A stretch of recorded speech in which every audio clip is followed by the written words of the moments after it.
I've recorded these videos about my life in advance, so I don't know people's reaction to them. I do know this, though: a person's worth isn't a group decision. So it doesn't matter what negative things people say. I'm doing the best I can to do God's will, even though a lot of people won't like it. That's all any of us can do, really. Before I get back to my story, I was going to tell you that I do write notes, and I keep it on my screen here to keep myself on track. The demons are a whole lot less intrusive than they used to be. God says that is because my relationship with Him is stronger. God guides me to write these notes on what He wants me to say. Otherwise, I probably wouldn't be able to get through a video. You see how bad I stutter around even with my notes. I'm sorry that I'm not as natural speaking as hopefully I will be in the future. And I appreciate you bearing with me. Alright, back to the story of my life. There was a 2.5 year period after I had that breakdown. I tried dating, but I didn't know what I was doing, so I ended up hurting a lot of people. Not a lot, but some. One is too many, but I went to church because it was expected of me, and I barely touched the Bible even in church.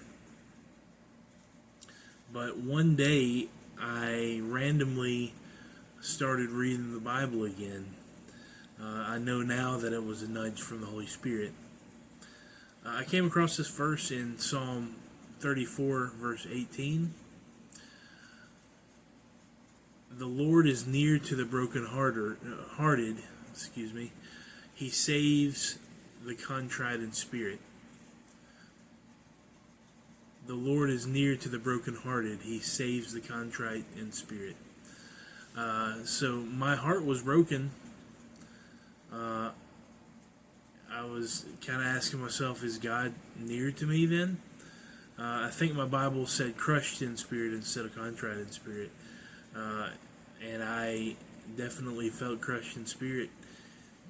Did God want to save me?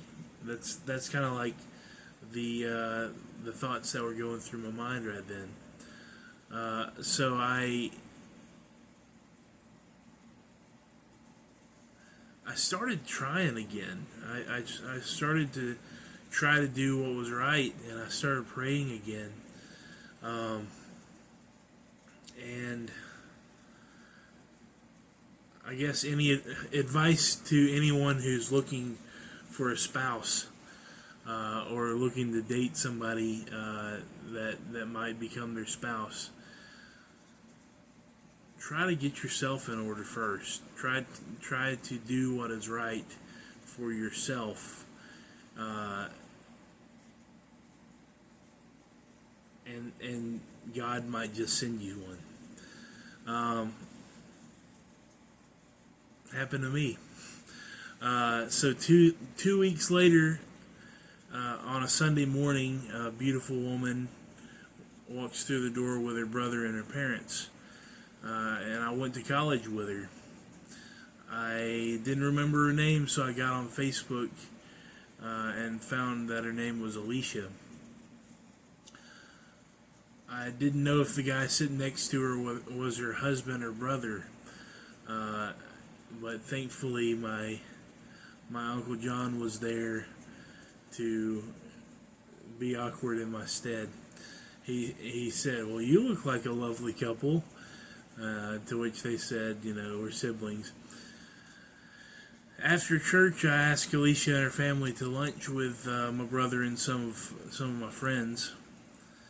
I was really timid. I sat by her dad, and I don't think I said 2 words to her during that meal. they said they were staying in the area, a state park around that area, Cheehaw, if you know where it is.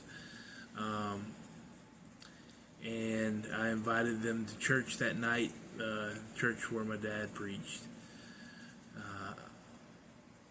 He still preaches there, but that night, Alicia saved me a seat, and I was there wasn't very much room. We had to sit really close to one another, and I wasn't complaining.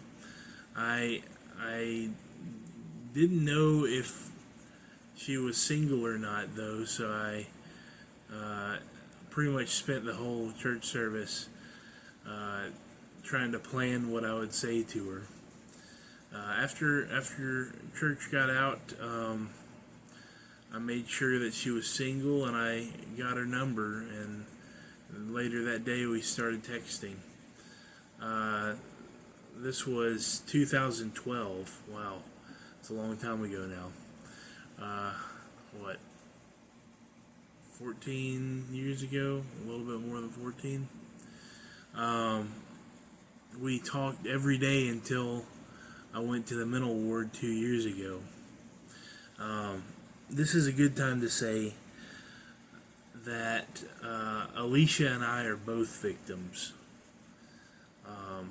At one time, I blamed her for leaving, but now I know that God's plan needed to isolate me so He could grow me and heal me and test me. When I think about Alicia and my life together with her and now apart, I'm not resentful. On the contrary, I'm very thankful for her. And I'm hopeful that one day God will bring us back together.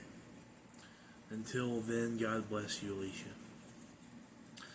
Alright, that is all I have today. I will talk to you next time. God bless.